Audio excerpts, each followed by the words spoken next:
Marami ang mahilig makialam sa ating buhay. Malas lang at madalas sila pa yung malalapit nating kamag-anak. Ikaw, kabarangay, naranasan mo na bang pakialaman ng buhay ng iyong mga kamag-anak?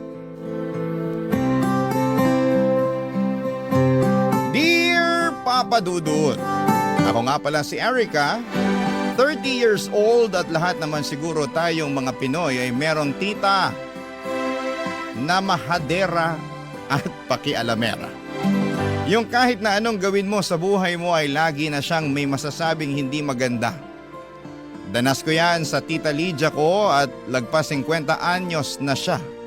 At siya ang nanay ko siya po ang ate ng nanay ko na 50 anyos naman. Silang dalawa lang ang magkapatid sa kanilang pamilya, kaya sila lang din ang nagtutulungan.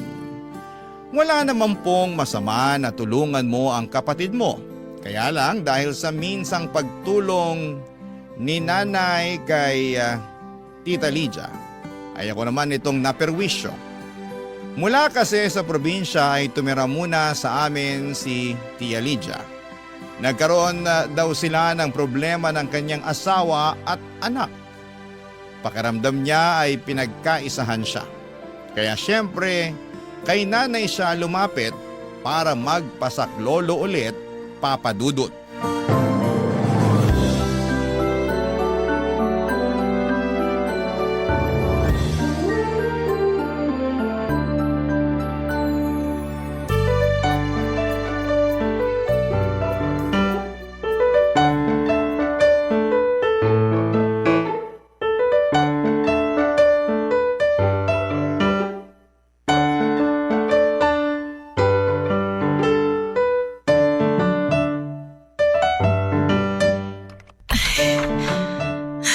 Pasok ka, Ate Lydia. Parang nanibago ako sa bahay mo ah. Lumiit ba? Hindi naman. Dumami lang siguro yung gamit namin. Yung pamangkin mo kasi, panay ang bili ng mga gamit na nakikita niya sa social media. Ay nako, sana inipon na lang niya ang pera niya para ipambili ng bahay. Para naman may maipundar siya. Hindi puro gamit na madali lang namang masira. Ay, hindi ko kasi pinapakialaman ng pera ni Erica. Sensitibo yon kapag pinupuna mo ang paggastos niya. Dapat ngayon pa lang maturuan na siya. Paano ba siya matututo kung hindi mo pupunahin, di ba? Asan ba siya? Andyan lang yun sa sala. Nagpapahinga. Nagpapahinga? Hindi ba't Lunes ngayon? Wala ba siyang trabaho? Nagtatrabaho kasi sa events tong si Erica. Sa ngayon, bakante siya kaya andito lang siya sa bahay. Yan na nga ba ang sinasabi ko? Paano siya makakapundar ng bahay at lupa kung wala naman pala siyang permanenteng pinagkakakitaan? Tapos kamo bili pa siya ng bili ng mga gamit. Malakas naman kasi ang racket ni Erica sa event. Nay! Dinig ko po kayo sa sala, ah. Mano po, tita? Kaawaan ka ng Diyos. Nadinig mo kamo ang usapan namin ng nanay mo. Opo, ang lakas ng boses niyo eh. Mabuti naman at sinasadya ko talagang iparinig yun sa'yo. Ano tong nababalitaan ko na wala ka raw trabaho ngayon? Tita, wala kasi akong nakabook na event ngayon kaya free day ko. At saka malakas namang rumakit tong si Erica ko, Ate Lydia. Halos hindi ko na nga siya madatnan dito sa bahay eh. Naku, lalo na pag bare months. Nako, huwag kaya masyadong kampante. Baka magaya ka ron sa batugan kong asawa na umaasa lang sa paminsan-minsang racket sa talyer. Asan kami dinala ng mga racket niyang pulpol? Ikaw naman, ate. Tanggalin mo nga muna yung galit sa asawa mo. Akala ko ba hindi natin siya babanggitin? Naiinis kasi ako rito kay Erica. Sinasayang ang potensyal niya. Wala naman pong nasasayang na potensyal ko, tita. Maganda naman ang kita ko sa events eh. Kung totoong maganda, bakit hanggang ngayon wala ka pa rin yung sariling bahay at lupa? Bakit ka nakikitira pa rin dito sa nanay mo? Ate Lydia, ako nagpapatira sa kanya rito. Hindi ko na siya pinaalis mula nung namatay ang tatay niya. Paano kailangan ko ng kasama rito? Kaya maswerte akong pumayag itong si Erica na samahan ako rito. Ang sabihin mo, si Erica ang maswerte dahil nakakalibre siya ng upa. Baka pati pagkain libre din. Lahat po ng gastusin dito sa bahay, ako ang sumasalo. Kaya nga ang laking tulong na kasama ko si Erica kasi may tumutulong sa akin. Alam mo naman ate ang kalagayan ko nung namatay ang asawa ko, hindi pa. Isa ka pa. Masyado ka kasing umasa sa asawa mo, kaya yan. Hindi ka makatayo sa sarili mong mga paa. Kaya pati kay Erica umaasa ka. Wala naman pong problema kung asahan ako ni nanay na tulungan ko siya. Nanay ko siya eh. Masama ba? Oh, tignan mo kung paano pa siya sumagot sa akin. Tama ba yan? Hindi naman po ako sumasagot ng mali. Gusto ko lang ipagtanggol si nanay. Alam nyo, hindi na tayo nagkakaintindihang tatlo.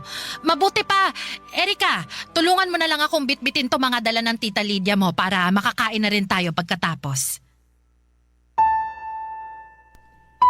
Gusto ko pa noong ituloy ang usapan dahil G na G akong magalit ng mga oras na yon, Papa Dudut.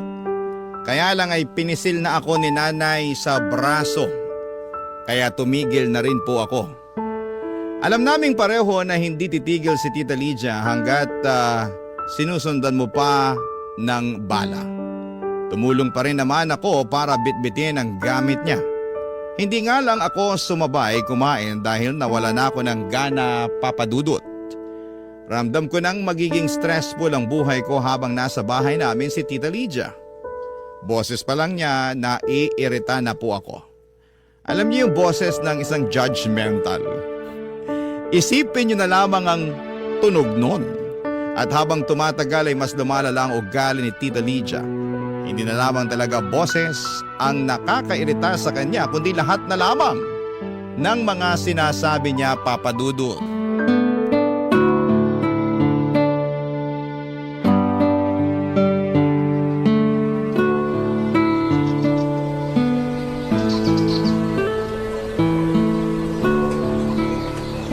Erica, asan ang nanay mo? Namalengke po. Namalengke? Bakit hindi mo sinamahan? Alam mong matanda na ang nanay mo. Ayaw po niyang magpasama. Sana pinilit mo. Kesa yung nakahilata ka lang dyan. Masakit pong likuran ko eh. Sa bagay, nakakasakit nga naman ng likod ang paghilata. Tita, kakahiga ko lang po rito sa sofa. Napagod akong maglinis ng kwarto ko. Ay, mabuti naman at nilinisan mo na rin ang kwarto mo. May nagsumbong kasi kay nanay na napakagulo ng kwarto ko. Hindi mo na kailangang manghula kung sino ang nagsumbong. Ako yon. Abay, nagmamagandang loob lang ako sa'yo. Nasilip ko kasi minsan na parang ang gulo ng kwarto mo. Naging magulo lang naman po yun dahil nagre-rearrange ako ng mga gamit ko. Parang hindi naman ganun ang nasilip ko. Nagulat nga ako eh. Kadalaga mong tao ang gulo ng kwarto mo. Paano ka liligawan yan kung hindi ka masinop? Pagiging masinop lang po bang basihan para maligawan? Sa lagay mo, parang oo. Sobra naman kayong manghusga. Halos inaraw-araw nyo na. Baka nga mali ang hula ko. Bakit?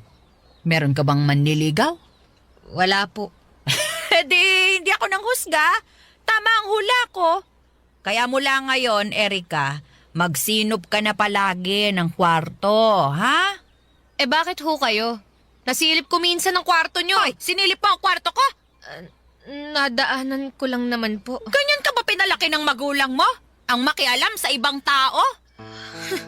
Talagang... Irespeto mo naman ako bilang tiyahin mo.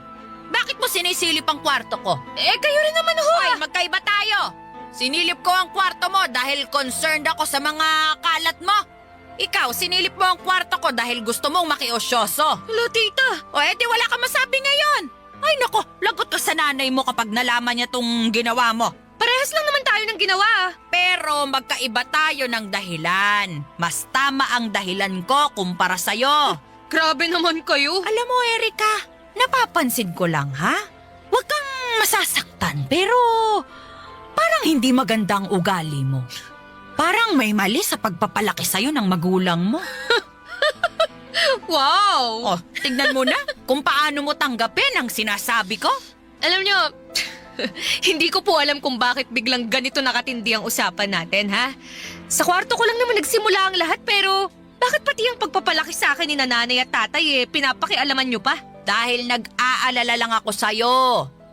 Kung meron lang akong third eye, baka nakita ko na ang sungay at buntot mo. Lumalaki kang demonyo. Marunong ka pa bang magsimba?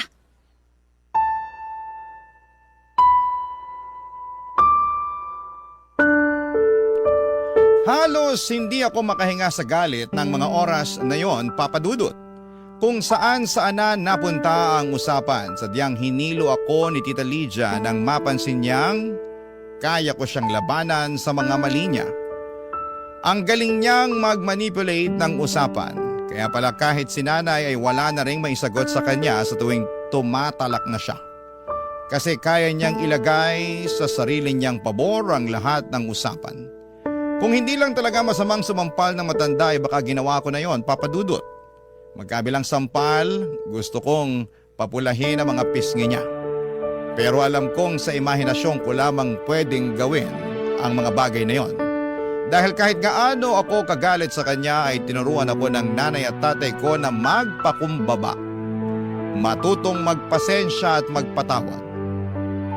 Mabuti ang mga tinuro sa akin ng magulang ko kontra sa iniisip ni Tita Lydia. Pero hindi ko na alam kung kaya ko pa bang panindigan, Papa Dudut, ang mga tinuro nila. Kapag lumagpas na sa linya si Tita Lydia, Papa Dudut. Barangay Love Stories. Barangay Love Stories. Noong bata pa lamang ako, si Tita Lydia nag-aalaga sa akin tuwing bakasyon. Umuwi kasi ako ng probinsya tuwing walang klase. Maalaga naman si Tita at itinuturing niya akong anak, Papa Dudut. Binibilhan din ng mga gamit at pagkain tuwing lumuluwas siya ng bayan. Na-enjoy ko ang bakasyon sa probinsya namin dahil hinahayaan niya kaming maglaro ng anak niya. Palasimba din siya. Palagi niya akong kasama tuwing linggo para tumulong sa simbahan pag may misa. Naging makulay ang mga bakasyon ko sa probinsya at malaking tulong si Tita Lydia at ang kanyang pamilya. Minsan nga kapag kailangan ko ng umuwi ay napapayak na lamang ako kapag sinusundo na ako ni nanay. Mas malaya kasi ako sa probinsya at sa poder ni na Tita Lydia. Pero noong naging dalaga na ako ay saka ako nakaramdam na parang akong nakakulong.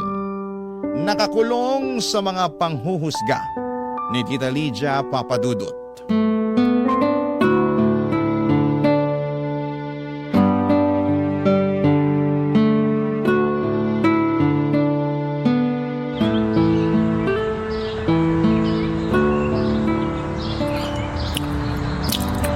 Sarap talaga nitong hopyang baboy, ano?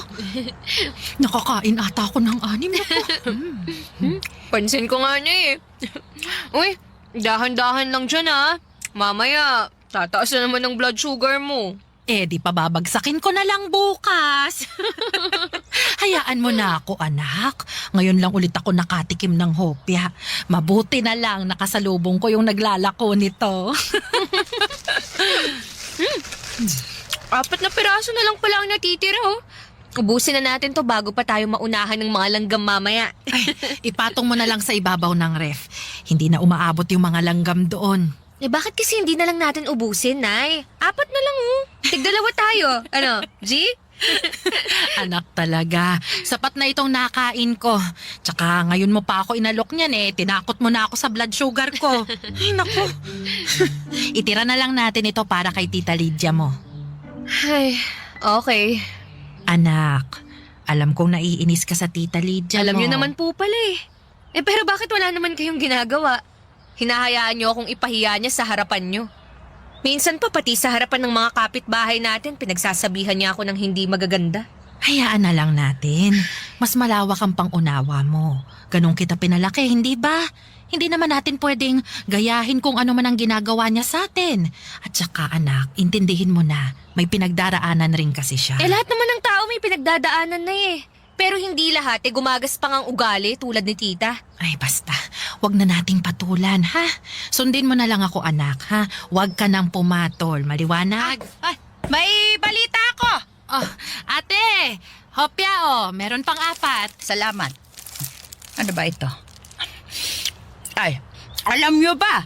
Ikakasal na yung bunsong anak ni Temyong, si Bernadette. Ay, yun ba yung yung nurse dun sa Canada? Oo. At Ah. jackpot dahil Canadian ang napangasawa. Oy. Ang gwapo! Napakaganda ng maiaambag nun sa lahi ni na Temyong. Hindi na puro saratang ilong. Tingnan mo nga naman samantalang napakamahiyain ni Bernadette noon. Hindi kikibo kahit ilang beses mo nang kausapin. At saka sa kanila magkakapatid, siya itong pangit. Uy, grabe naman yung tita. Maganda naman si Bernadette Ay, huwag ka nga ipokrita, Erika. Alam natin na hindi pinagpala ng kagandahan yung si Bernadette. Oo nga pero madiskarte naman siya. Na sana magaya nitong anak mong si Erika. Kulang sa diskarte sa trabaho, pati sa love life, bokya. Ay nako, ako na naman pala ang topic. Hindi ba 30 ka na? Tinalo ka pa ni Bernadette 25 anyos lang yon. Pero tignan mo't nahanap na ang mapapangasawa niya. Ikaw naman kasi Erika, ang kupat mo nang gumalaw, hindi ka pa nag-aayos. Nag-aayos naman po ako Talaga? Bakit parang lagi kang haggard? Ay, alam mo kasi ate, magkakaiba naman ang kapalaran ng tao. Alam ko naman yon. Sadya lang sigurong hindi paborito ng kapalaran itong si Erika. Kaya laging nahuhuli sa usapan. Ay, biro lang yan ha, pamangkin. Huwag mong dibdibin. Baka mamaya sumimangot ka na naman. Mas lalo kang pagtatampuhan ng kapalaran. Sige ka. Dahil kay Tita Lydia ay natuto ako kung paano huminga ng malalim at magbilang ng 10 para lamang hindi siya patulan. Ang hirap, ang talas ng dila niya. Tinalo pa ang mga kutsilyo sa kusina. Panay ang sulyap ni nanay sa akin at alam niyang naiinis na ako. Pero pilit kong kinakalma ang sarili ko para lamang hindi naman maapektuhan si Nanay Papadudut. Agad na nga akong umalis at pumasok sa kwarto dahil ramdam kong may gusto pang sabihin si Tita Lydia. At ayoko nang marinig pa yon. Sa pagdaan pa ng mga araw ay napuno ng nega vibes ang bahay. Naapektuhan din ang trabaho ko sa events. Bumagsak kasi ang self-confidence ko. Alam kong mali na isisi yon kay Tita Lydia. Pero siya talaga ang dahilan kung bakit ako ganon. Pinagpahinga muna ako ng boss ko sa events. Hindi niya ako binigyan ng racket. Nalugmok ako. Kailangan ko pa naman ng pera dahil marami akong niloan para makabili ng mga gamit sa bahay. At dahil doon ay napilitan akong pumasok sa call center pansamantala para may pang-sustento pa rin sa pangangailangan papadudot.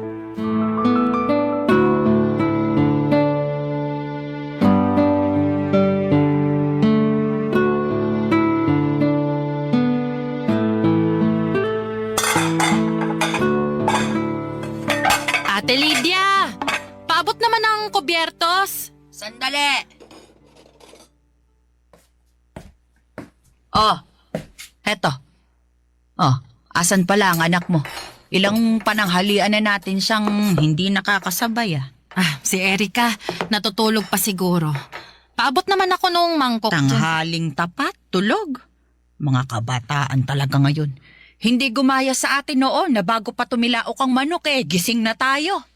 Kaso ngayon, wala nang titilaok na manok kasi ginawa ko ng tinola. Ito ate, anong parte ng manok ang gusto mo? Ipaglalagay na kita sa mangkok mo. Kahit ano, basta wag lang pakpak. Heto na. Dahan-dahan, mainit ang sabaw. Gisingin ko na kaya si Erika, no? Para may maghuhugas ng pinagkainan mamaya. Ate, wag mo nang abalahin yung bata. Puyat yun. Ako na lang ang maghuhugas ng pinagkainan natin. Bakit puyat? Kaka-cellphone. Paano? Kasi simula lang kasi niyang magtrabaho sa call center. Alam mo namang panggabing trabaho yun, di ba? Kaya siguro mamayang hapon pang gising nun. Akala ko ba events siya? Bakit biglang bumaba ang trabaho niya? Hindi naman mababang call center, Ate Lydia. Ikaw naman talaga. Kasi naman niyang anak mo. Kung ano-ano na lang ang ginagawa sa buhay. Hindi ba siya nalulungkot na walang pinatutunguhan ang buhay niya? Wala na ngang asawa, wala pang maayos na trabaho. Nay, Erika, bakit ang aga mong nagising anak? dinig ko po kasi sa kwarto yung boses si Tita Lydia. Sinadya ko talagang lakasan ng boses ko para magising ka na. Effective naman pala Halika na. Sumabay ka ng kumain para makapag-usap tayong dalawa pagkatapos. Eh ano bang pag-uusapan? Tungkol sa mga desisyon mo sa buhay. Balita ko nagko-call center ka na raw ngayon. Bakit naman sa dinami-rami ng trabaho na pwede mong pasukin, yan pa ang napili mo? Eh, ito lang kasi ang kaya ko eh. At saka ito lang ang meron ngayon. Pansamantala lang naman to eh. Pansamantala. Ganyan din ang sinasabi ng ibang kakilala ko na may mga anak sa call center. Sinasabi nila pansamantala lang daw. Pero lumipas ng mga taon, hindi pa rin sila nakakaalis doon. Nagpahinga lang ho ako sa events. Sigurado nga alis din ako sa call center. Tignan natin. Eh bakit ba ganyan nyo na lang ako i-down? Anak, maupo ka na lang para makakain na tayo. Eto, nagluto ako ng paborito mong tinola. Hindi pang down ang ginagawa ko. Minumulat kita para alam mo kung saan ka nagkukulang sa buhay mo. Hindi nyo trabaho na pakialaman ng buhay ko. Eh ano ngayon kung may kulang sa akin? Dahil ba ron pwede nyo na akong bastusin? Sa ating dalawa, ikaw itong nang babastos sa akin. Ako nakakatanda rito pero hindi mo nire-respeto ang mga salita ko? Nay, naririnig nyo ba ang sinasabi ng kapatid nyo? Tama naman din si Ate Lydia, anak. Maiintindihan mo rin bahalang araw kung bakit niya to sinasabi sa'yo. Sige na anak, halika na. Kumain na tayo.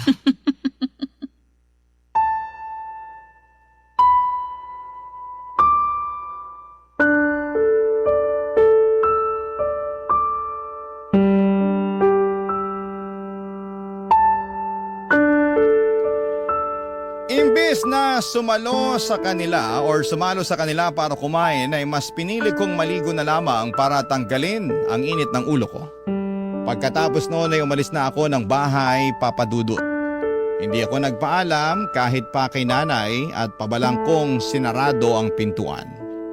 Para iparamdam na masama ang loob ko at mas lalo akong nainis dahil hindi man lamang ako pinaniga ni nanay. Kumampi pa siya kay Tita Lydia. Ako ba talaga ang mali sa aming dalawa, Papa Dudut? Sa tuwing hindi na ako makampante kay Tita Lydia, iniisip ko na lamang ang mga kabutihan niya sa akin noong bata pa lamang ako. Pero nitong mga nakaraan ay hindi na yon sumasapat para maunawaan ko siya ng lubos. Parang sa isang iglap ay nabura na lahat ng magagandang alaala niya sa akin. Napalitan na yon ang kasamaan at alam kong nagmamantsa yon sa akin.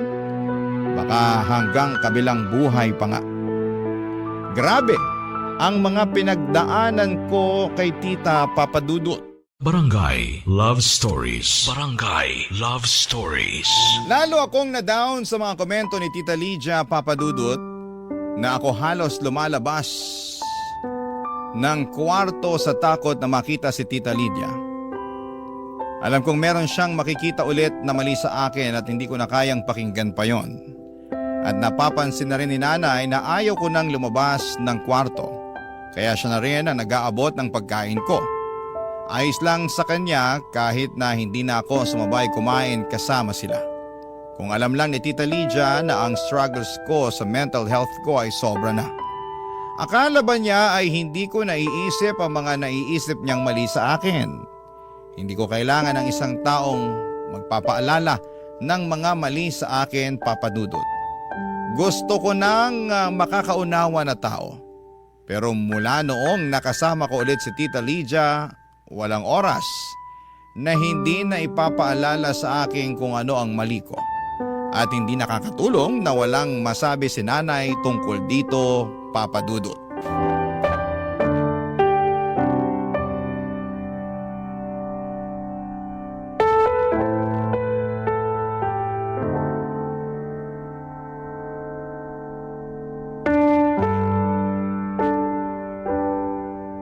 Namimiss ko nang makasama ang anak ko sa merienda.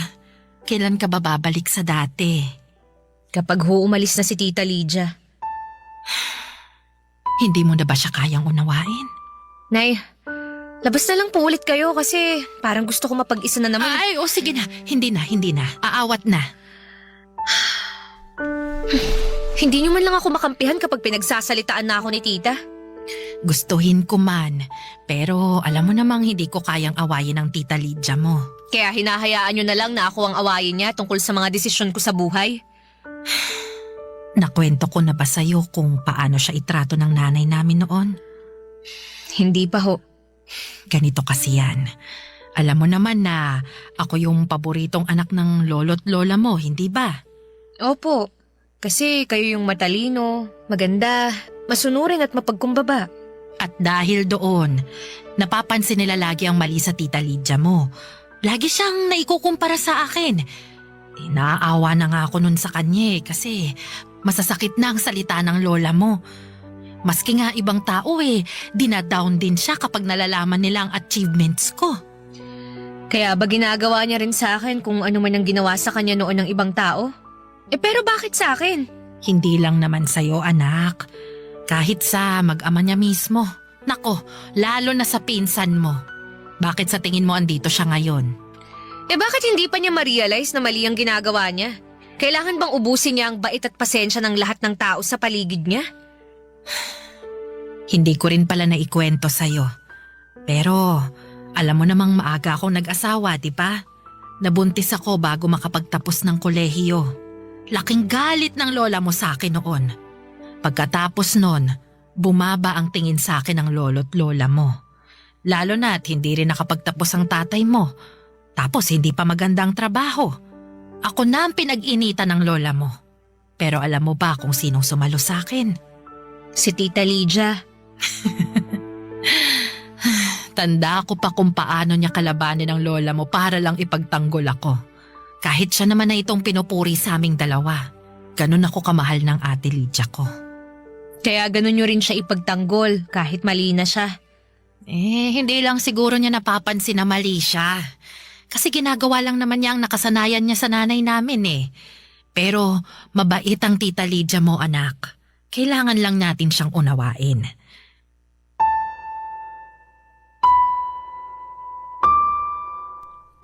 Hanggang sa huli ay hindi pa rin magawang makuha ni nanay ang punto ko. Masyado siyang bulag sa pasasalamat sa minsang pagsagip sa kanya ni Tita Lydia noong kabataan nila. Ano pa bang inaasahan ko, hindi ba? Kaya naman nanahimik na lamang ako. Ipinagdasal ko na lamang na bigyan ako ng mahabang pasensya at gabi-gabi ay nag-aalay pa ako ng puting kandila para lamang mapabilis ang kahilingan ko. Hiniling ko sa lahat ng santo na sana'y umuwi na sa probinsya si Tita Lydia. Hiniling ko na sana'y hindi na siya bumalik pa.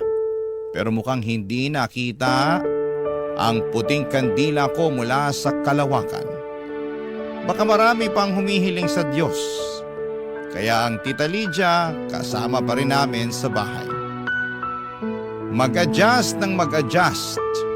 Yun na lamang ang ginawa naming mag-ina sa ugaling pangkanal ni Tita Lydia, Papa Dudut.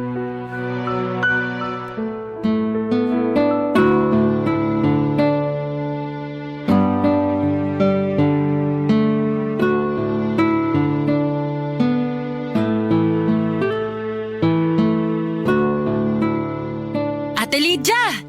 Nakauwi ka na pala. Ay, napaaga nga Inaway ako ron sa kapilya. Nagsabi lang naman ako ng totoo sa mga itsura nila. Sila patong galit. Hindi lang nila magawang harapin ang katotohanan. Gusto mo bang sumabay kumain kay Erica? Ipaghahanda kita ng plato. Ay, hindi na. Parang naumay ako bigla habang pinapanood itong anak mo kung paano kumain. Erika, dahan-dahan lang sa pagkain ha. Ang pisngi mo mas manas pa kaysa sa mga buntes. Hindi pa naman bagay sa'yo ang mataba. Opo. Nay, kakainin ko na lang tong natira kong ulam mamayang gabi. Pakilagay na lang sa ref. Papasok na po ako sa kwarto. Mabuti pa nga, itulog mo na lang yung gutom mo para hindi mamihasa ang bibig mo sa kakasubo. Opo. Anak, sigurado ka ba? Sayang naman to. Mas masarap to habang mainit pa. Busog na rin po kasi ako, Nay. Bakit nga pala kain ka ng kain, Erika? Pansin ko mula nung dumating ako sige ka ng sige sa paglamon. Kung naniniwala ho kayo sa stress eating, baka ito na yun. Sa bagay, nakaka-stress naman din kasi talaga ang buhay mo. Isipin mo, wala ka na nga boyfriend, wala ka pang matinong trabaho. Tapos ngayon bumibilog pa ang puson mo. Wala na. Wala na talagang pag-asa. Baka nga po. At saka dumadami ang tigidig mo sa mukha, ano? Merong malapit na derma clinic dito. Bakit hindi ka pumunta ron kapag day off mo? Salamat po sa paalala. At ito pa, ha? Pansin ko lang. Hindi ka ba talaga titigil, Ate Lydia? Ako ba yung sinisigawan mo? Bakit? Meron pa bang ibang Lydia dito, ha? At bakit ba ako sinisigawan? Anong mali ko? Mali mo na ipagduldulan sa mga taong nakikita mong mali sa kanila. Kala mo perpekto ka. Kung tutusin, ang dami mo rin namang kapintasan. Aba, bakit ganyan ka na magsalita ngayon, ha? Kasi sumusobra ka na, ate. Eh bakit ano bang ginawa ko sa'yo? Sa akin wala, pero sa anak ko meron. Kung paano mo pagsalitaan ng hindi magaganda tong anak ko, kala mo kung sino ka? Ano tingin mo, hindi ako nasasaktan tuwing nilalait mo ng harap-harapan si Erika sa akin? Iba ang panlalait sa pagsasabi ng totoo. Kaya totoo o hindi, wala kang karapatang punain ang mali ng ibang tao. Hindi ka rin naman perpekto eh. Marami ka ring mali sa katawan mo. Oh, ayan oh, tingnan mo ang katawan mo. Mas mabilog ka pa sa prutas na hinahanda sa bagong taon. Oh, tapos yung ngipin mo, tingnan mo, mas madilaw pa sa mais na binebenta sa Baguio. Tsaka yung buhok mo, ay, napakalagkit. Ano ba pinapahid mo dyan, ha? Mantika na pinagprituhan ng tuyo. Sino ngayon ang nanlalait sa ating dalawa? Pinaparamdam ko lang sa'yo kung anong ginagawa mo sa anak ko mula nung dumating ka rito. Anong pakiramdam, ha? Masakit ba? Dapat lang sa'yo yan kasi isa kang impacta! Impacta!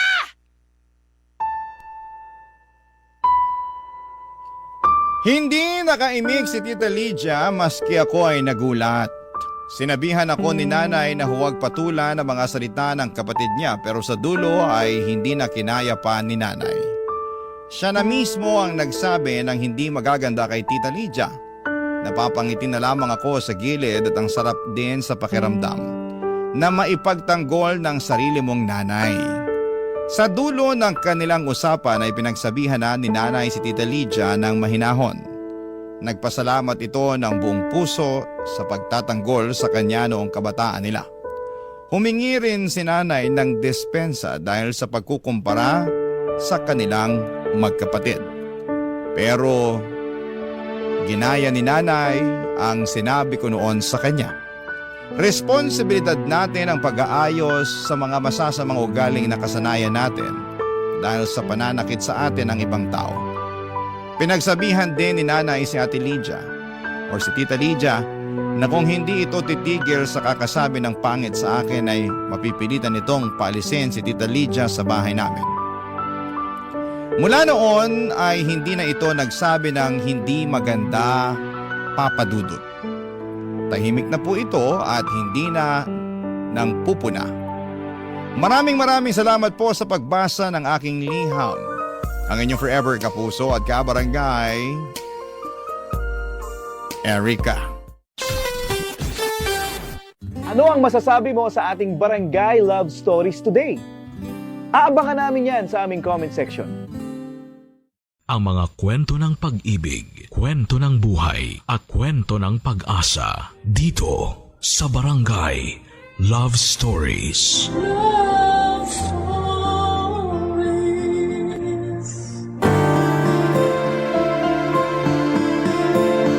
Ang tunay na pag-ibig ay ang pagsasama ng nag-iibigan sa kanilang masasayang araw. Pero matatawag na wagas ang pag-ibig kung mas nagiging malapit sila sa mga araw ng kahirapan. Ikaw kabarangay, nahanap mo na ba ang makakasama mo sa hirap at sa ginhawa? Dear Papa Dudut, till death do us part. Ang laging bigkas ng mga kinakasal sa harap ng altar. Ganon din ang pangakong binibitawan namin sa isa't isa ng asawa ko noong kami kinasal. At kahit papaano ay masasabi kong napanindigan naman namin ang pangakong yon. Tawagin niyo na lamang po ako sa pangalang Apollo, 45 years old at isang insurance agent mula sa Makati. Sumulat ako sa inyo dahil gusto kong i-share ang love story namin ng asawa kong si May na hanggang kamatayan ay nagpatuloy pa rin ang pagmamahalan naming dalawa. Sa mall kami unang nagkita ni May, Papa Dudut. Dati akong sales boy doon na ang trabaho ay ang mamigay ng flyers sa mga tao tuwing may promo ang pinagtatrabahuhan kong store. Sa dami ng mga taong nakakasalamuha ko araw-araw ay hindi ko pa noon napapansin na ilang beses na palang dumaan sa harapan ko ang aking the one. Parang routine ko na kasi noon ang mamigay ng flyer sa mga taong saglit ko lamang nakikita ang mga mukha kaya mabilis ko lang din silang nakakalimutan. Hanggang sa isang mukha ang nanatili sa memorya ko. Si May na halos araw-araw ko noong inaabutan ng flyer nang hindi ko namamalayan. Una ko siyang napansin dahil sa suot nitong pink na headband. Kinabukasan ay nakita ko ulit ang headband na yon kaya inabangan ko ulit siya sa mga sumunod na araw. Hanggang sa napagtanto kong iisa lang ang babaeng nagmamay-ari ng pink na headband na yon. Noong muling dumaan sa store ang babae ay doon ko na siya unang kinausap, Papa Dudut.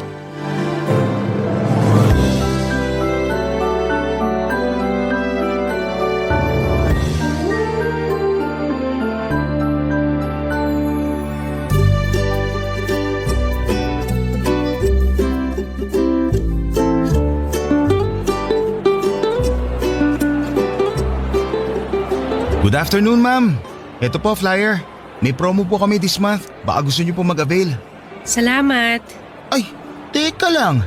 Ha? Ikaw na naman? Ano pong ibig niyong sabihin? Naalala kita eh.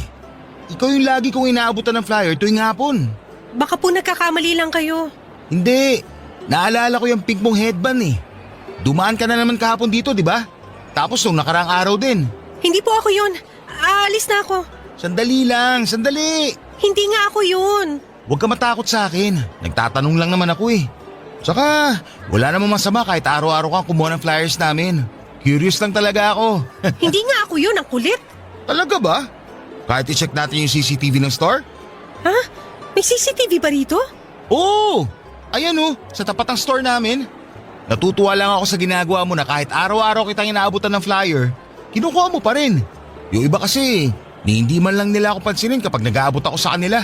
Ang sakit kaya nun kapag hindi ka pinapansin ng mga tao.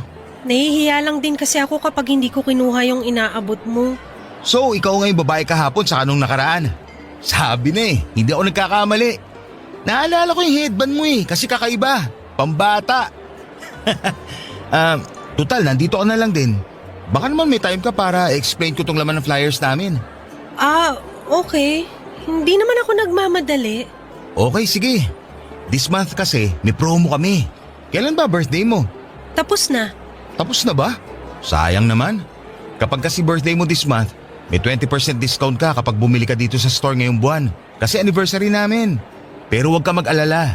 May 10% discount din kapag first time buyer. First time mo lang naman bumili sa amin kung sakali, no? Hindi ako mahilig sa gadgets eh. Hindi. Pero if ever lang bibili ka, ngayon ka lang din ba bibili dito sa amin? Oo, hindi pa ako nakakapasok dyan sa store nyo. Ayos! Ayun! So kung plano mong bumili ng cellphone o tablet o laptop, bumili ka na ngayong buwan kasi may discount ka. Ano palang pangalan mo? May. Ako pala si Apollo. Salamat Apollo pero wala akong pambili ng tinda nyo eh. Tsaka may cellphone na ako. Hindi ko kailangan ng bagong cellphone ngayon. Ganun ba? O sige, pero kapag nangailangan ka, dito ka sa amin pumunta ha. Tutulungan kita makakuha ng discount. Okay, sige. May kailangan ka pa ba? May gusto ka bang itanong? Ang totoo niyan, hindi yung ibinibenta mong sadya ko kung bakit ako paulit-ulit na dumadaan dito sa store nyo. Ha? Ano? Teka, sinasabi mo ba na sinasadya mong dumaan dito? Parang gano'n na nga. Wala naman talaga akong binibili sa mall na to eh. Bakit ka nagpupunta dito? Nangongolekta ka ba ng flyers? Hindi, wala nakakaya. Basta, alis na lang ako baka naabahala na kita. Hindi, sandali. Sabihin mo na. Bakit ka naman dumadaan dito kung wala ka naman palang ibang sadya? May sadya ko pero hindi yung store nyo ang sadya ko. Ano? Ikaw. Ha? Ako? Matagal ko nang gustong itanong sana yung pangalan mo pero nahihiya lang ako makipag-usap sa'yo. Bakit naman gusto mo malaman pangalan ko? Gusto kitang hanapin sa Facebook para ma-add sana kita. Talaga? Bakit naman? Ang dami mo namang tanong. Crush kasi kita. Ayan, nasabi ko na yung dahilan. Sasabihin mo na ba yung Facebook mo? Totoo ba? Oo nga. Malapit nang maubos yung kapal na mukha ko. Sabihin mo na yung Facebook mo para makaalis na ako. Ganito na lang. Malapit na matapos yung shift ko. Maantay mo ba ako? Bakit naman kita aantayin? Gusto mo makuha Facebook ko, di ba? Antayin mo ko. Gusto muna kita kilalanin bago ko ibigay yung FB ko. Maliit na tao si May, Papa Dudut. Wala pa yata siya sa 5 feet kaya kapag pinagtabi kami ay para kaming magkapatid. Maganda siya, maliit ang mukha pero mature na ang itsura. Singkit ang kanya mga mata at napaka-expressive ng mga ito. Sa mga mata pa lang kasi ay matutukoy mo na kagad kung ano ang nararamdaman niyang emosyon dahil napaka-suggestive nito. Nakatira lang si May malapit sa mall kung saan ako nagtatrabaho noon. Tendera siya sa isang bakery nung nakilala ko siya. Lagi raw siyang tumatambay sa mall para makakita ng artista. Marami kasing nagaganap na mall shows sa mall na pinagtatrabahuhan ko noon at karaniwan ay marami rin talagang artista na nagpupunta doon. Noong minsang dumaan siya sa harapan ng store namin ay inabutan ko raw ng flyer si May at doon din ay agad siyang nakaramdam ng attraction sa akin. Hindi naman sa pagmamayabang pero mukha raw kasi akong artista, Papa Dudut. Simula noon ay araw-araw na siyang dumadaan sa store namin para kumuha ng flyer na inaabot ko sa mga tao. Hanggang sa mamukhaan ko na nga siya at nakausap. Doon na po nagsimula ang pagkakaibigan naming dalawa, Papa Dudut. Kinuha niya ang Facebook account ko para doon ako kulitin. Kakaiba ang personality ni May, mapaglaro at weird ang ugali nito. Para bang malayo sa mga normal na tao kung tumatakbo or tumakbo ang pag-iisip niya. Siya yung tinatawag na out of the box kung mag-isip. May usapan nga kami noon tungkol sa mga alaga naming hayop. At bigla na lang niya akong tinanong kapag daw ba magkakapareho ang size ng bawat hayop sa mundo. Sino raw sa kanila ang mananalo kapag naglaban? Napahagalpak na lamang ako ng tawa noon habang ini-imagine ko ang langgam at elepante na magkasing laki at naglalaban. Kasabay nito ay napaisip din ako kung sino nga ba sa kanila ang mananalo. Dahil sa kakaibang personality na ito ni May, kung kaya naman ay nagkaroon din ako ng interes sa kanya. Kaya naman noon nagkaroon ako ng oras para magpahinga. Mula sa trabaho ay inaya ko siya para manood ng sine na agad naman niyang pinaunlakan, Papa Dudut.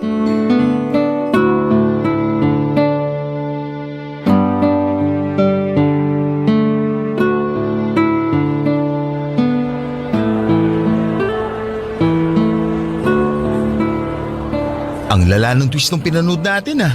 Sabi ko sa'yo yun ang killer. Ayaw mo kasing maniwala. Sino ba naman kasi mag-aakala na yung bida ang mismong pumapatay? Hindi ko yun in-expect. Ang galing ng direktor nun. Anong hindi halata? Halata nga Tsaka hindi na bago yung twist na yun. Ilang beses na yung nagamit sa ibang pelikula. Talaga ba? First time ko lang makapanood ng ganun eh. Mahilig ka ba talaga manood ng mga mystery thriller? Oo! Yan ang paborito kong genre ng pelikula. Lahat na yata ng mystery na palabas na panood ko na Kakaiba ka. Halos lahat ng kakilala kong mga babae, puro love story ang gustong panoorin sa sine. Pero ikaw, mas gusto mo yung patayan. Masyado na kasing predictable yung mga love story na yan. Puro recycled yung kwento, paiba-iba lang yung artistang bida. Kung sa bagay, nakukornehan din naman ako sa mga love story. Bakit naman? Ibang-iba kasi siya sa totoong buhay. Kapag sa pelikula, parang napakadali magkaroon ng karelasyon. Parang napakagandang ma-in-love. Pero ang totoo niyan, hindi naman gano'n ka-magical ang pag-ibig tulad ng sinasabi nila. At bakit mo naman yan nasabi? Magical kaya ang pag-ibig. Kapag tumibok na ang puso mo para sa isang tao, para kang nasa alapaap dahil sa saya. Sa simula lang yan. Mawawala rin yung pakiramdam na yan kapag nagsimula na yung mga problema ng pag-ibig. Tulad ng sawaan, agawan, traiduran at lokohan.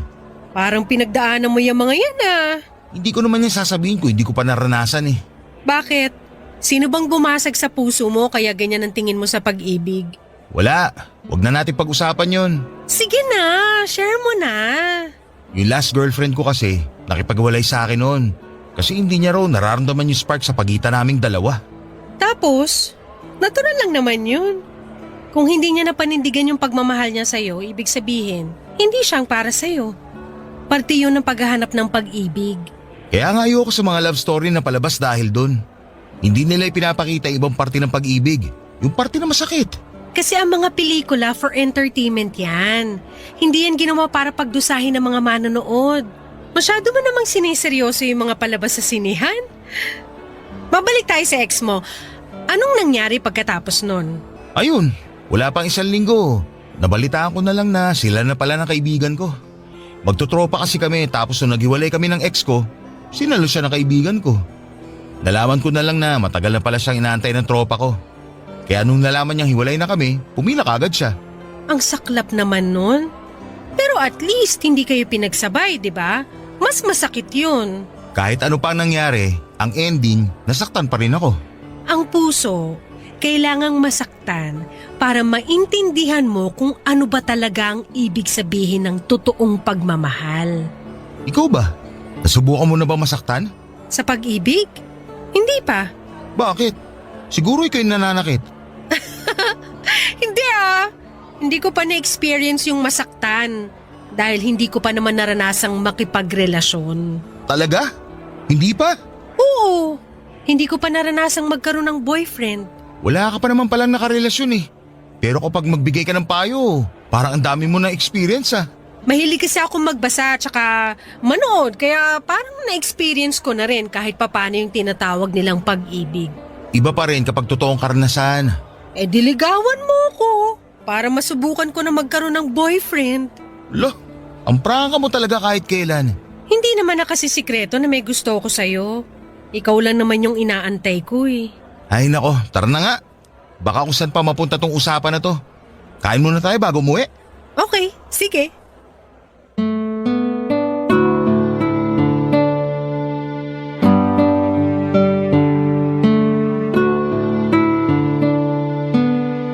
Papadudot mabilis akong napaibig ni May dahil sa kakaibang ugali niya.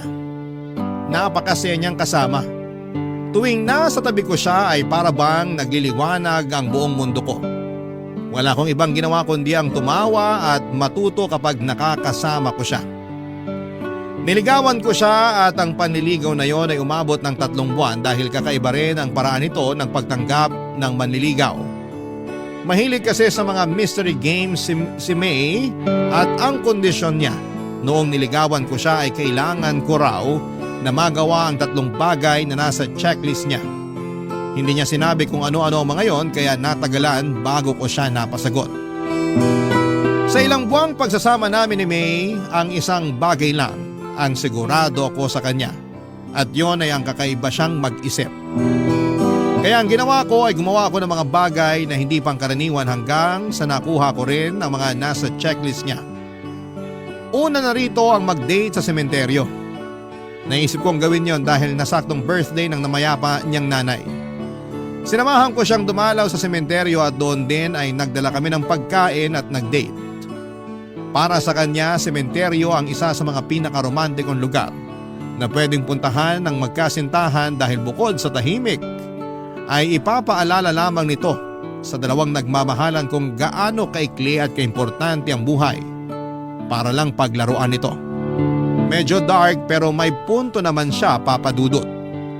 Pangalawa ay ang mag-joyride pero sa tren.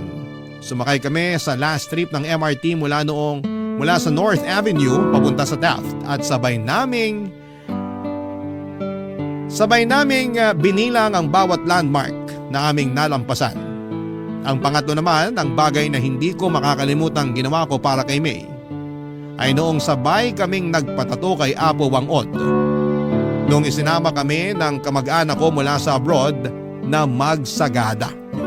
Pagkatapos noon sa mismong harapan ng mambabato, ay sinagot ako ni May, papadudot. Barangay Love Stories. Barangay Love Stories. Ang relasyon namin ni May ay umabot ng 5 taon bago kami nabiyayaan ng isang lalaking anak. Noong nag-celebrate ng 1 taon ang anak namin ay nagdesisyon kami ni May na magpakasal.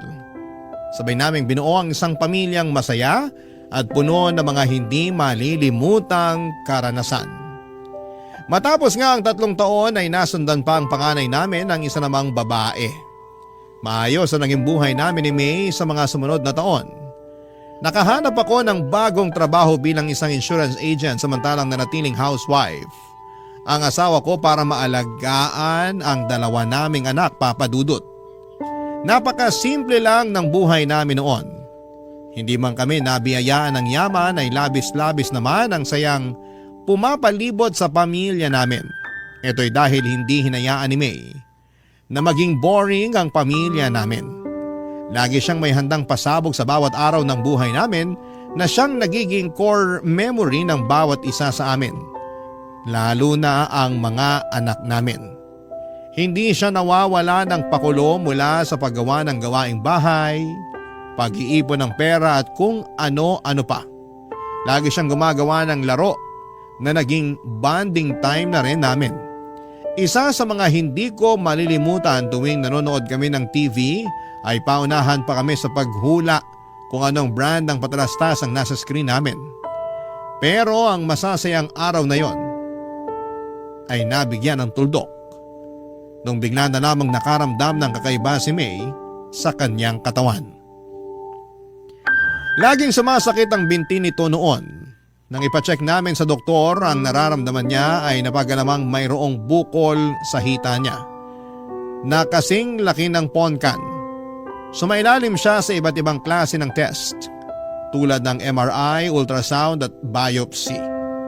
Umabot ng halos 1 buwan bago nakumpirma ng asawa ko ay mayroong sarcoma.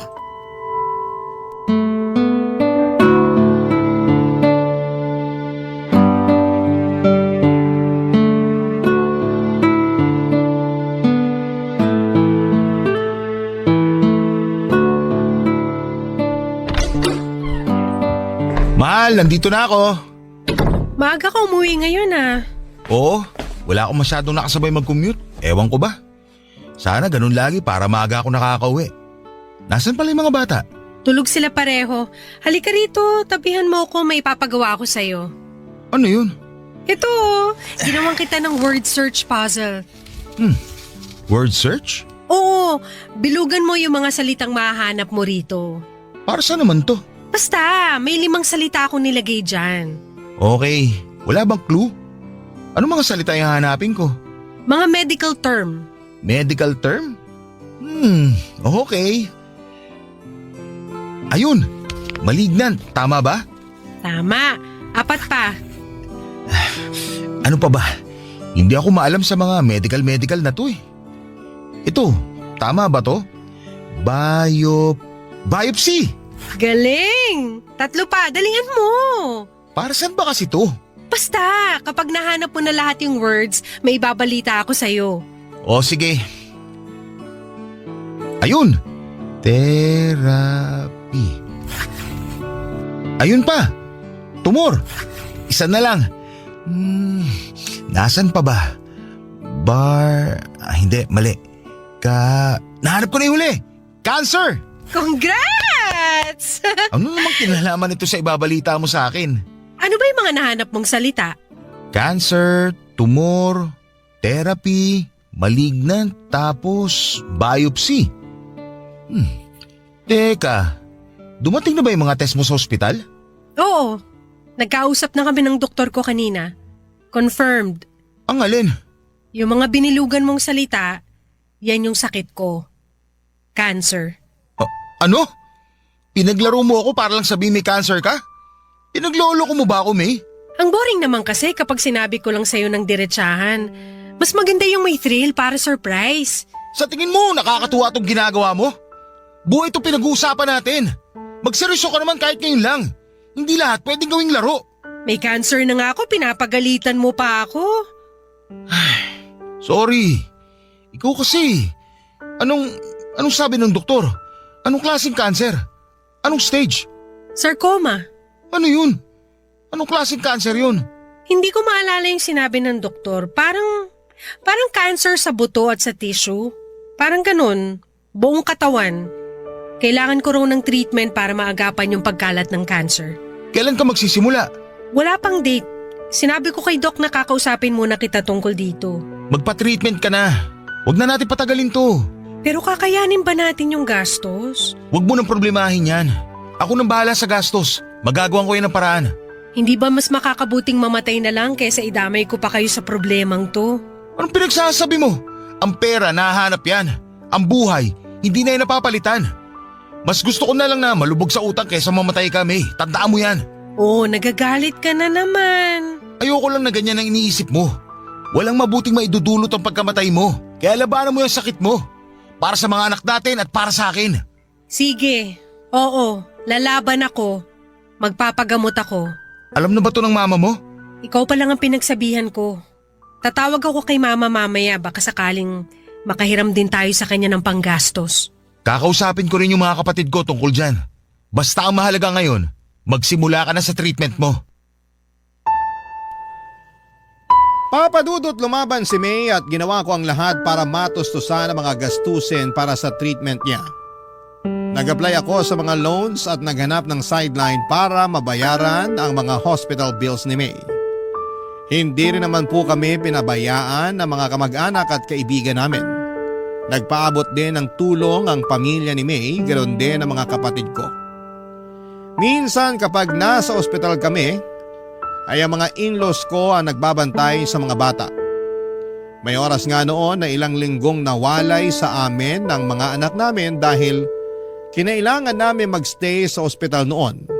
Sa awa ng Diyos ay nalabanan naman ni May ang kanyang sakit matapos siyang magpa-opera.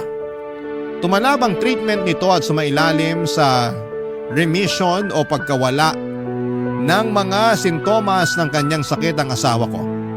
Sobra-sobra ang pasasalamat ko noon sa Diyos. Dahil dininig nito ang mga panalangin ko na habaan pa ang buhay ni May. Masyado pa kasing bata ang mga anak namin para mawala ng ina. Kaya nakahinga ko nang sabihin ng mga doktor na maayos na ang lagay ng asawa ko na wala ng sintomas ng cancer sa katawan niya. Unti-unti ay bumalik sa dati niyang sigla si May, sabay naming binawi ang mga oras at panahong nasayang dahil sa sakit nito, kasama ang mga anak namin. Muli naming binalik ang dating sigla ng aming pamilya at sa loob ng 3 taon ay namuhay kami ng tahimik at masaya. Subalit muling sinubok ang tatag at pananampalataya ng aming pamilya nung muling nagparamdam ang sakit ni May.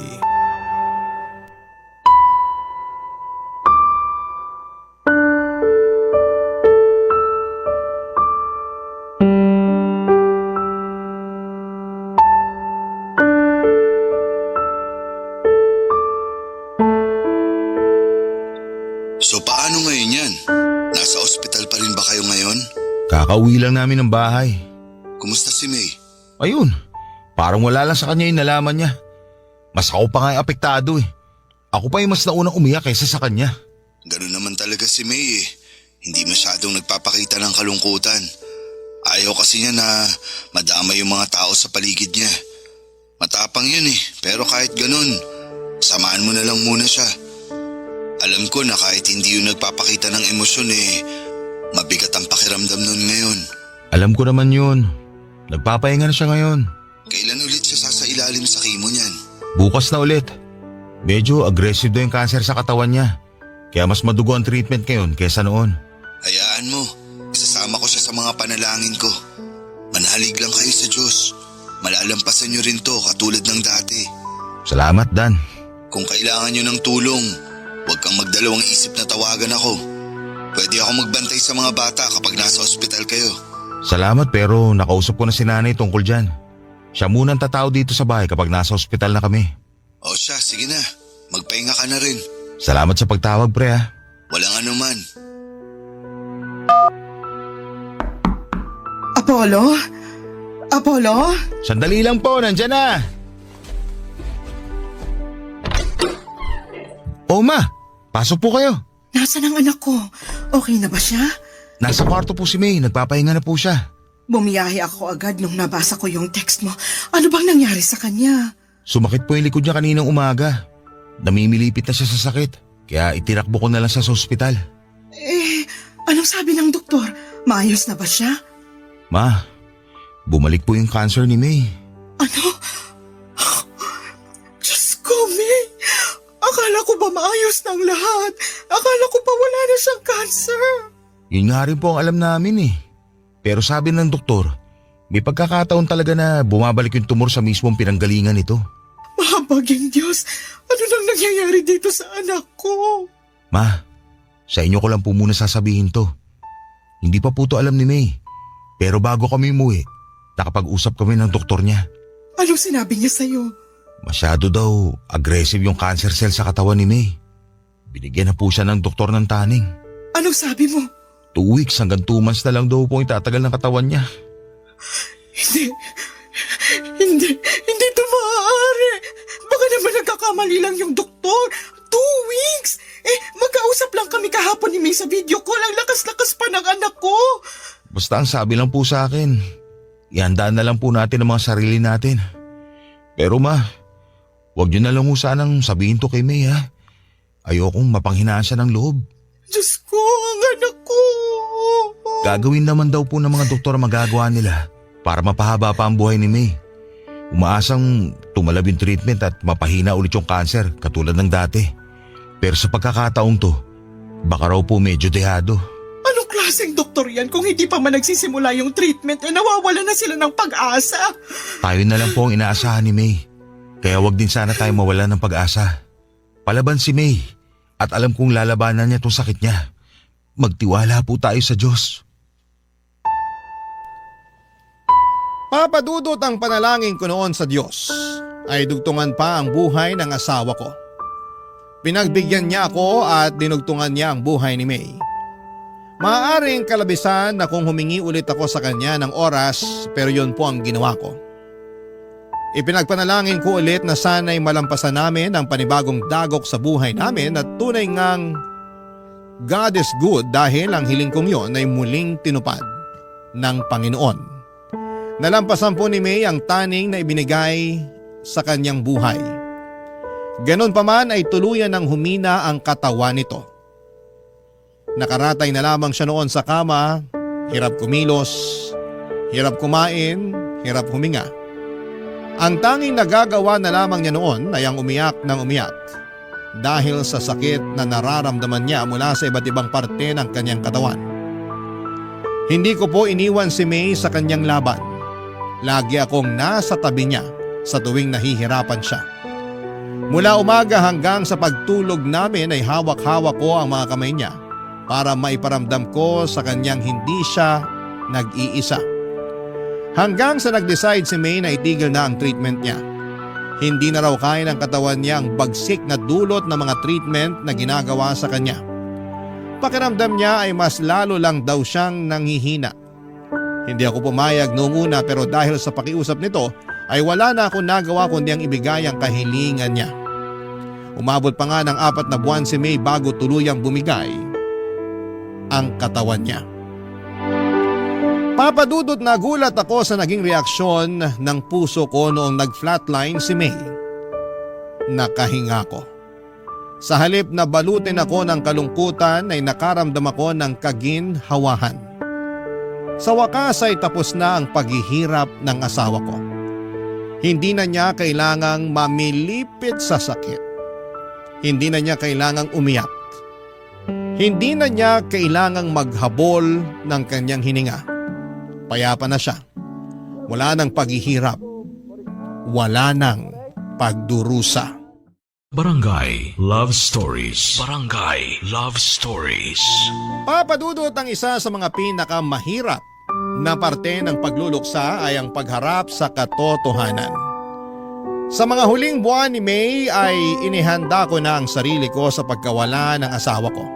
Ang akala ko noon ay makakaya ko nang tanggapin ang katotohanan pero noong nangyari na nga ay hindi pa rin pala ganong kadali ang lahat. Sa buong burol ni May ay wala akong ibang naramdamang emosyon kundi ang pagkamanhid. Marahil noong mga panahong yon ay hindi pa napoproseso ng utak ko ang mga nangyayari. Para akong robot na sinunod ang lahat ng kahilingan ng asawa ko. Isang listahan kasi ang ginawa niya na kailangan kong sundin kapag namatay siya. Siya ang namili ng kulay ng makeup na isusot sa kanya. Pati damit at kulay ng kabaong ay pinagplanuhan din niya. Gusto niyang paglamayan namin siya ng 1 linggo bago siya i-cremate. At kapag abo na lamang siya ay ako raw mismo dapat ang magpapakalat ng mga abo niya sa lugar kung saan niya ako sinagot. Walang iba kundi sa Sagada. Ginawa ko ang lahat ng iyon, Papa Dudut, maliban sa hunintong kahilingan na ikalat ang abo niya.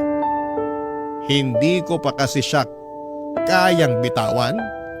Kaya naman pinagsantabi ko muna ang kanyang kahilingang yon. Matapos i-cremate si May ay sakalang nag-sink in sa akin na wala na talaga ang asawa ko. Hindi na niya maisusuot ang paborito niyang damit. Hindi na niya magagamit ang mga make-up na nakakalat pa rin sa kanyang vanity mirror. Hindi na niya matatapos ang librong binabasa niya na nooy 3 chapters na lamang ang natitira. Wala na ang asawa ko. Isa yung katotohanan na nahirapan akong tanggapin. Gabi-gabi akong umiiyak sa CR, Papa Dudut, habang pilit na tinatago ang nararamdaman kong kalungkutan mula sa mga anak ko. Para bang naging routine ko na ang tumambay sa CR habang binabalikan ang mga masasayang ala-ala namin ni May. Isang gabi habang nakatambay ako sa CR at inaalala ang mga old pictures namin ng asawa ko ay bigla akong tinawagan ng kaibigan kong si Dan, Papa Dudut.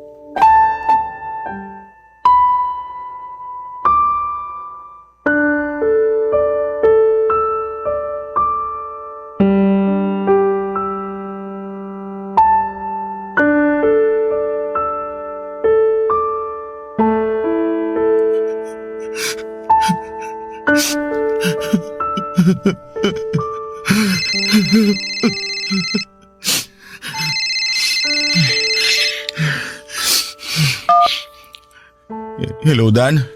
Napatawag ka. Hello, pre. Gising ka pa ba? Hindi ba kita naabala? Hindi naman. Gising pa ako. May inaayos lang ako. Bakit? May problema ba? Wala naman. Kukumustahin lang sana kita. Maayos naman ako ngayon. Talaga? Alam ko na nasa sitwasyon ka ngayon kung saan hindi mo na pwedeng i-deny yung nangyari.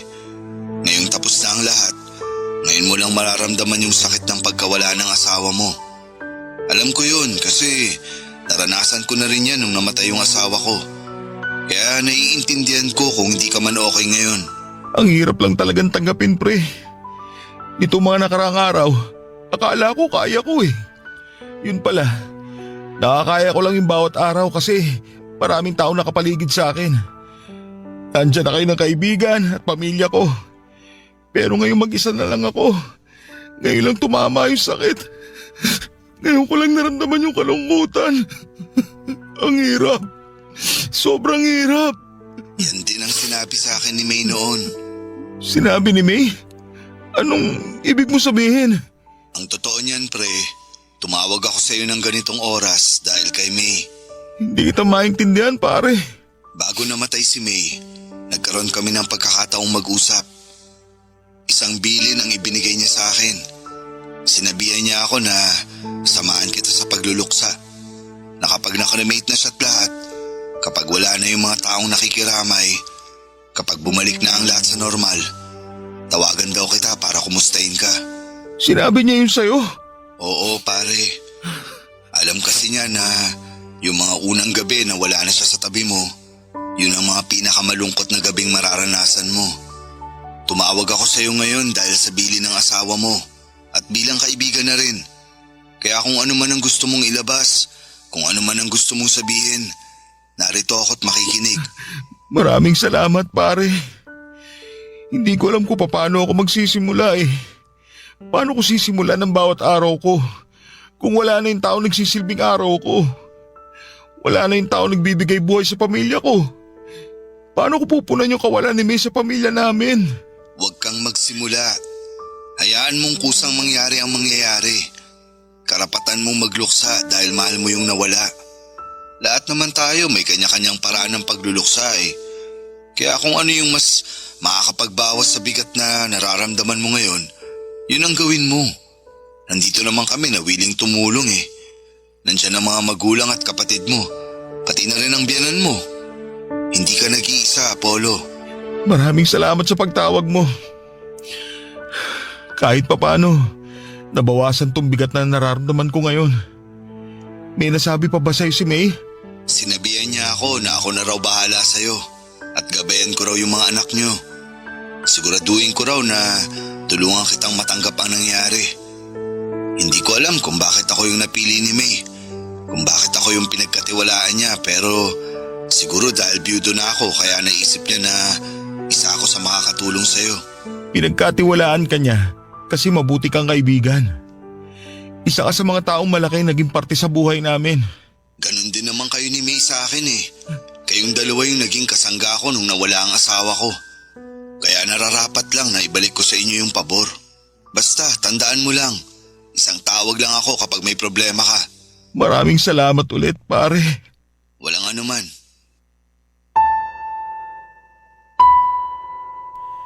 Nagulat ako, Papa Dudut, na kahit nawala na si May, ay nagawa pa rin pala niyang magplano para sa hinaharap.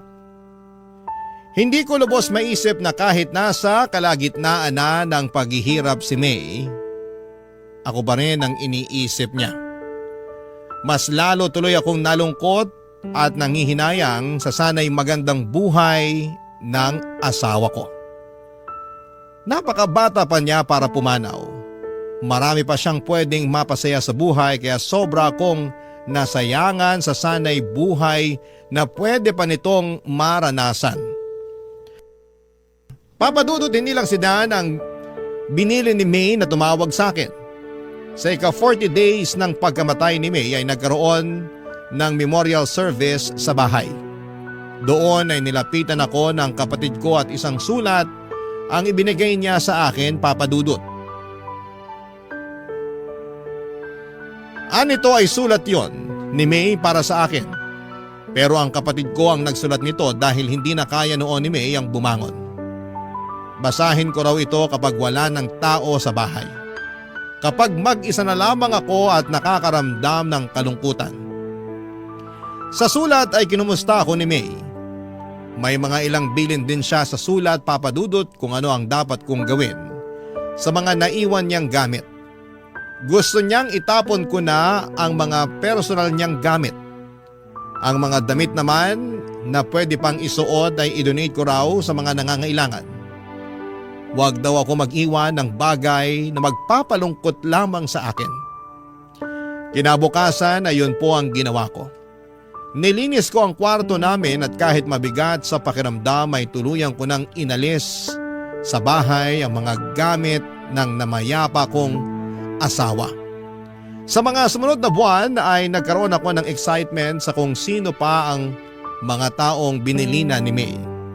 Araw-araw ko nag-aabang sa mga tawag ng mga kamag-anak at kaibigan namin dahil baka may dala-dala silang mensahe mula sa asawa ko, Papa Dudut. Ang pangatlo at huling mensahe na nakuha ko mula kay May ay noong binisita ko ng biyanang ko sa bahay sa mismong unang death anniversary ni May, Papa Dudut.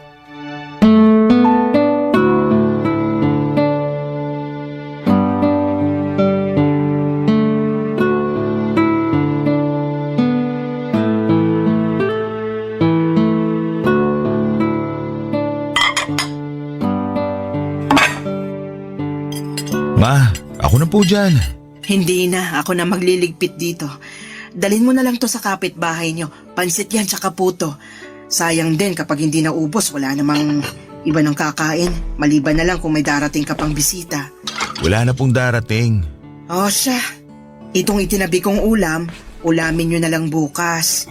Sige po. Nakakapagod tong araw na to. Alam mo ba, simula 4:00 nagluluto na ako. Sabi ko naman po kasi sa inyo, Ma. Mag-order na lang po tayo para hindi kayo mapagod. Hindi pwede. Kapag nag-order tayo, para na rin nating ininsulto si May. Dapat bigyan pa rin natin siya ng oras kahit na sa paghahanda lang ng anibersaryo ng pagkamatay niya. Alalahanin natin siya sa pamamagitan ng pagkaing inihanda natin para sa kanya mismo. Salamat po pala sa pag-prepare ng handa ngayon. Walang anuman. Nasabi na sa akin niya ni May bago pa siya pumanaw. Binili na niya ako na pagsapit daw ng death anniversary niya, ako raw ang magluto ng handa dahil hindi ka raw marunong magluto. Binili na niya rin po kayo? Oo. Nung hinatid mo yung anak mo sa eskwela noon, ako yung naiwan na nagbantay kay May. Nag-usap kami tungkol sa buhay-buhay, tapos nabanggit niya na natatakot siyang mamatay. Hindi dahil mawawala na siya sa mundong to, kundi dahil maiiwan niya kayong mag-aaman niya. Paano na lang daw kapag may handaan? Sino na raw ang magluluto? Tapos napag-usapan namin, yun nga, tungkol sa death anniversary niya na samahan kita kasi alam niya na hindi ka marunong maghanda sa mga ganitong klaseng okasyon. Kahit kailan talaga. Kahit wala na siya rito. Kami pa rin ang inaalala ni May. Ay, ganun talaga yung batang yon. Mas iniisip niya yung kapakanan ng iba kaysa sa kanya. Bago pala siya pumanaw, may iniwan si May para sa'yo. May iniwan po siya? Ano po yun? May nirecord siya para sa'yo. Sabi niya, iparinig ko raw to sa'yo sa first anniversary ng kamatayan niya. Nasaan po? Ay, taka, nandito sa cellphone ko eh. Tulungan mo nga akong hanapin, nasa recording yun eh. Amin na po. Ako na ang titingin. Ayan yung cellphone ko. Hanapin mo na lang. 556655 ang passcode. Sige po. 556655. Tapos sa recording po, no? Oo, may ang nakalagay na pangalan. Ayun po. Nakita ko na. Play ko na po. Sige, play mo na. Hello, mahal. Isang taon na ba ang lumipas? Ang bilis naman. Parang kailan lang nung nawala ako ah.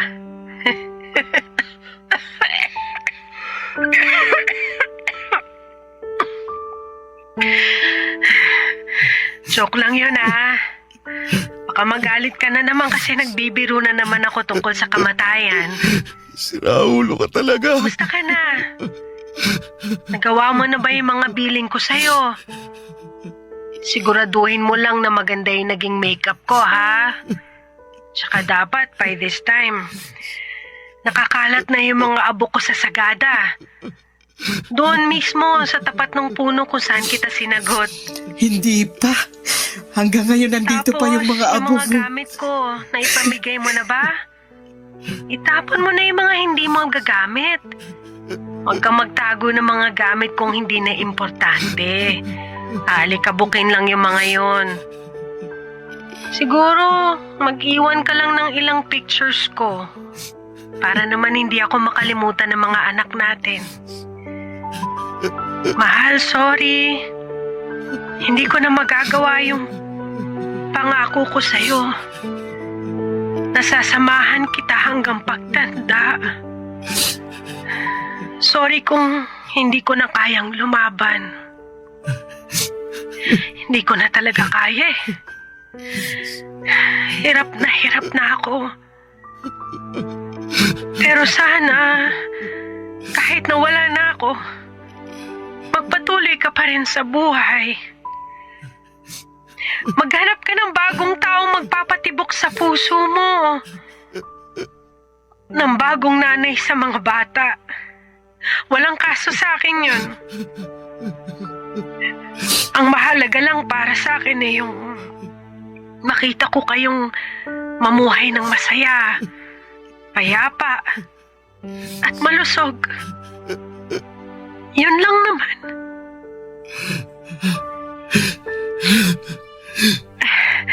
Ito na yung huling habiling ko sa'yo. Ikaw nang bahala sa mga bata, ha? Paalam, mahal ko. Paalam, mahal.